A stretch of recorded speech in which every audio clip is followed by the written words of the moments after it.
Cleveland clinched the number 1 seed in the East. They beat Chicago on Tuesday. Kenny Atkinson's quote, "I think you celebrate these moments." Okay. It's hard to be a first seed. We all know that. So if ever there's an exhale spot for the Cavs, this is it. And you talked about Cleveland resting starters. No Max Strus tonight, no Darius Garland, no Evan Mobley, no Donovan Mitchell. That's 4 of their 5 starters. That being said, Cleveland is deep. And I've seen them play bet. I'm hoping I'm going to get a chance to bet on Cleveland in the playoffs without Mitchell in the lineup. I'm rooting for a guy to hurt because I think that's where the value is going to be on Cleveland. Donovan Mitchell is not their most important player, he's not their second most important player. But the mainstream media knows him, so he's who they talk about, and he affects the point spread. But we talk about Ty Jerome, Sam Merrill, DeAndre Hunter, Jared Allen's playing tonight, Dean Wade, guys, of course. Not like Cleveland's playing a G League roster tonight. They're playing guys who are going to get minutes in their NBA, in the playoffs. Atkinson, quote, "It's kind of going to be a collaborative thing." Yeah. They're not going to get out of shape, right? You don't decondition. I'm not worried about that. It's more rhythm. But the bottom line is this feels like a no-show game for the Cavaliers. So I'll leave it at that. When you have a no-show game at this stage of the season, it's Indiana or pass. That being said, I'm not in a rush to play Indiana tonight. I mean, they looked sluggish the other night against Washington. I watched that game, and they were sluggish from the opening tip. And again, they didn't shoot well, 38% shooting, 26% from three-point range against Washington. That's hard to do. They have 5 straight wins: Washington, Utah, Charlotte, Sacramento when they were struggling. Denver, they're the ones that got Mike Malone fired. They did get Pascal Siakam back in the lineup after he missed the game in Denver. But it's not a Pacers team right now. And again, you talk about urgency. I'm not convinced there's any more urgency for Indiana tonight than there is for Cleveland, even though the Pacers are playing starters and Cleveland isn't. Both teams top 10 in pace over the last 10 games. The Cavs defense has noticeably slipped in recent weeks. 127-117 the last time they played, cashed over with room to spare by 2 touchdowns in that game. And we've all seen all the sharp money coming on the over already in this one. This total opened, look at my Odds Logic live odds screen. It was 229.5 last night. We're looking at 233s out there now. I agree with the sharp money here. Missed the number, but the over is the only way I would play this one between the Cavs and the Pacers. Teddy covers 17-7 last 10 days, all sports. MLB is off to a red hot start.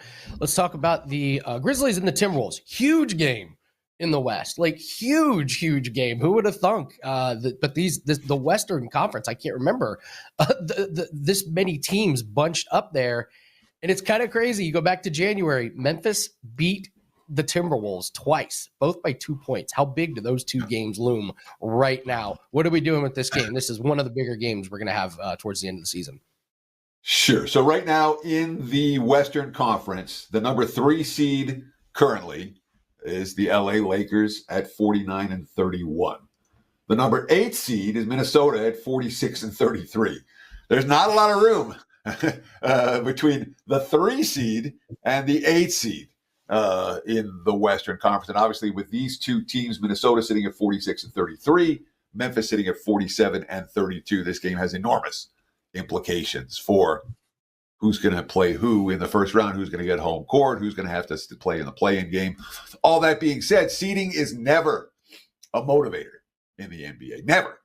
You know, Memphis got to win 3 straight games to clinch to avoid the play-in tournament. So there's urgency for Memphis. There's just as much urgency for Minnesota. All right, we'll talk about it. But there's some funny quotes from Memphis, the interim head coach, Thomas Yassalo. You know, we're in a tough battle with some other teams. And I couldn't ask for more than our guys are doing everything they can. They keep working at a time to secure the best possible seeding. Of course, they were in a 1-7 slide when Taylor Jenkins got fired. They're 3-0 the last 3. Who'd they beat? They won at Miami. Good win. They won at Detroit. Good win. They beat Charlotte. No big deal. So they won 3 in a row. Yassalo. It's hard to say if we're peaking or not. I think we're playing very solid basketball at the moment. That being said, I'm going to call it a huge injury, but the injury to Jalen Wells the other night, who broke his wrist and was laying on the floor for 8 minutes and delayed the game, that's an impact injury in the sense of he's not going to factor into the point spread.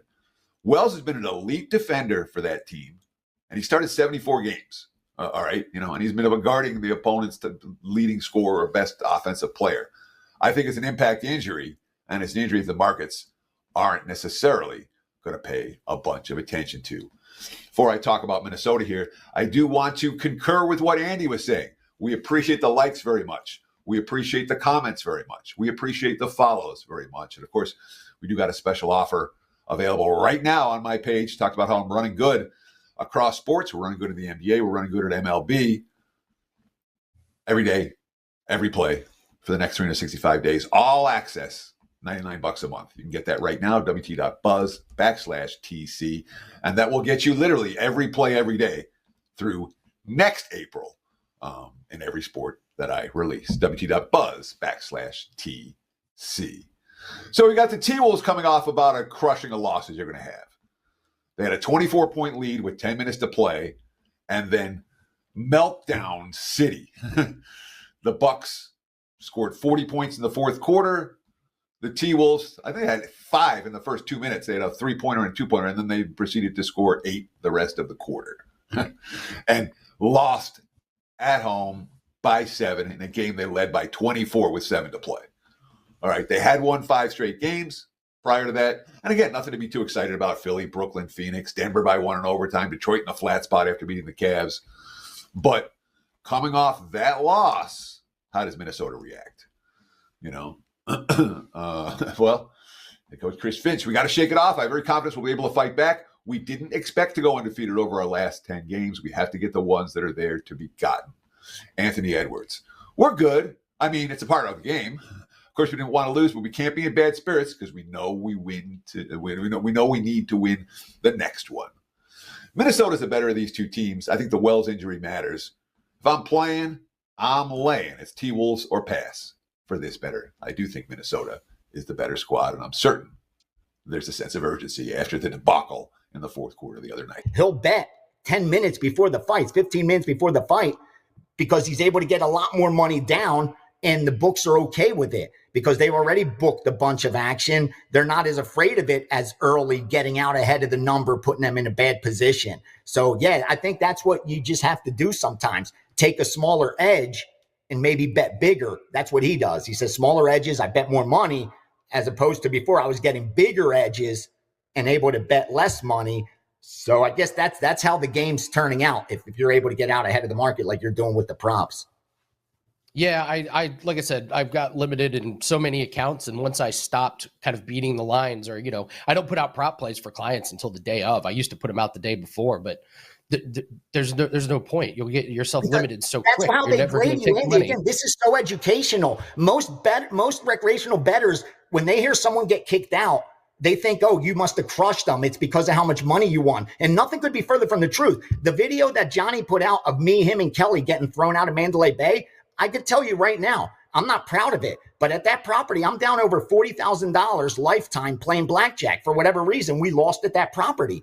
But they don't care about what I've won or lost. They care about the threat you pose. And with CLV, that's what they look at. You see recreational bettors on social media all the time, like, oh, big deal. You got CLV. What does that matter? What does that matter? You lost the bet. You lost the bet. What they don't realize is your ability to get closing line value is how they determine whether you're going to be a winning bettor or not. Just like with card counting, if they rewind the tape and they see every time you had the edge, you bet bigger, they don't care about the results because they know if they deal you enough hands, you know what you're doing. You're going to beat them. And the same thing with closing line value. If you're able to repeat that over and over again, your mathematical certainty to turn profit. They know that. You could be down 50 dimes with them for the month, and they don't care. If you're getting CLV, they know what's going to happen. It's just a matter of time if you're a plus EV guy. So thank you. That's a great point you brought up because that's why they throw you out. It's not about the money you won. It's about the threat that you pose to the casino.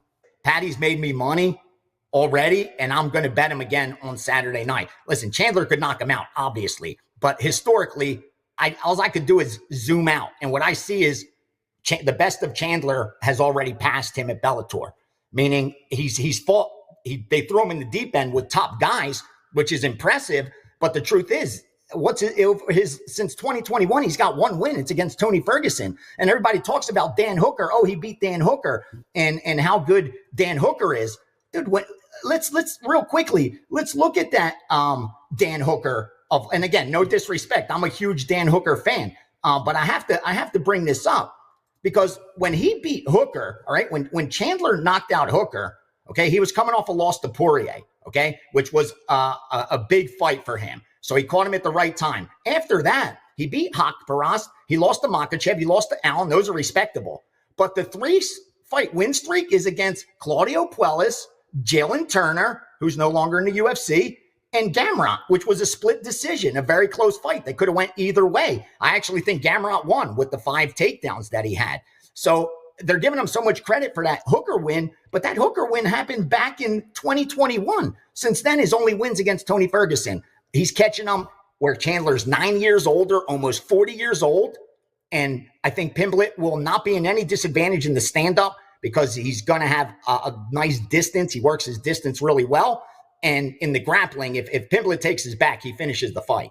And I get it. Chandler's got good wrestling, but his takedown defense has been, questionable at the UFC level. In this spot here, we've got Nikita Krylov. He is minus 192. On the comeback, we've got Dominick Reyes plus 160. Now, when you're looking at this fight, you really don't know what version really you're going to get of Reyes here. Is it the 2020 version where he really fought, John Jones very closely, or are we going to get the one that got knocked out 3 straight times? Now, he has taken time off. He's come back. He has actually looked pretty good, 2 straight knockouts, and I think he's building a little bit of confidence. I think he's building a little bit of momentum, but I think the biggest thing here and the biggest takeaway is a couple red flags on the Krylov side. And the first one being the fact that Krylov hasn't fought in 2 years. Last time he fought was 2023 of March, and that's just a long time away. That's already, ring rust, and there's issues there. But the biggest thing is that he has taken time off because of the fact that he's been injured. There was a surgery, had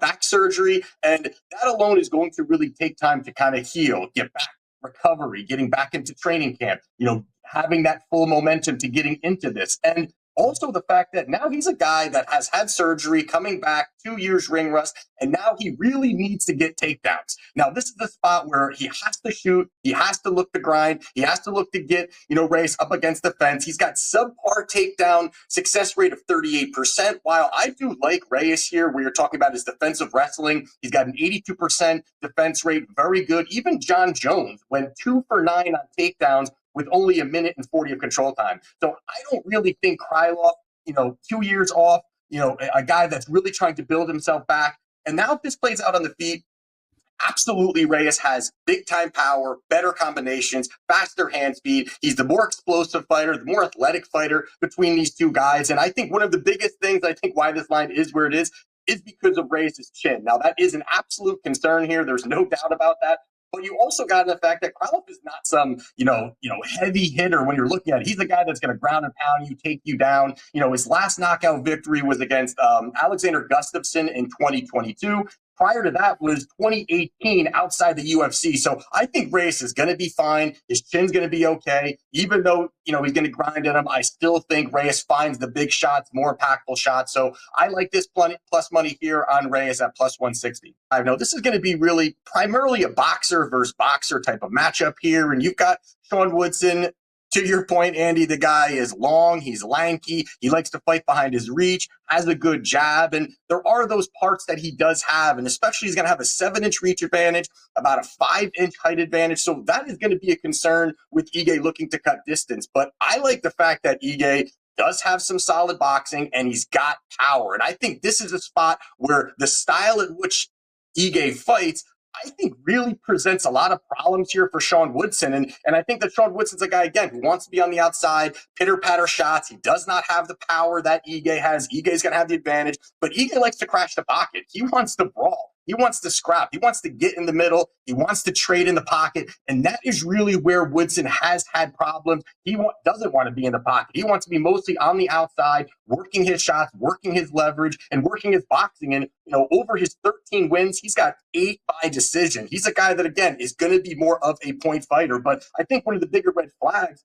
that are on Woodson is his durability. He was knocked down twice by Luis Saldana. That is not a good look. But overall, when this guy gets hit, He doesn't absorb shots very well. I think that there's, no one really wants to get hit, but he doesn't absorb them very well. Ige is going to be the hardest hitter that he has had to face, and I do think he's going to find the opportunities to have the bigger, more impactful, damaging shots. And also, to your point, Andy, the guy is a 6'2" featherweight that's turning 33 in June. I mean, this is a guy, there is a point where people try to really squeeze down into weight classes, and then there's a point it just starts to have the reverse effect. It starts to become negative. It starts to hurt your durability, your cardio. All of those things start to go down, and I think he's starting to hit that point, and we do see that when you're starting to get these lower weight classes, and now you're talking about, heading towards 35. I think this is a spot where Danny Ige, far more better strength of schedule. I like him here, especially at this plus money number, that Danny Ige is the side here.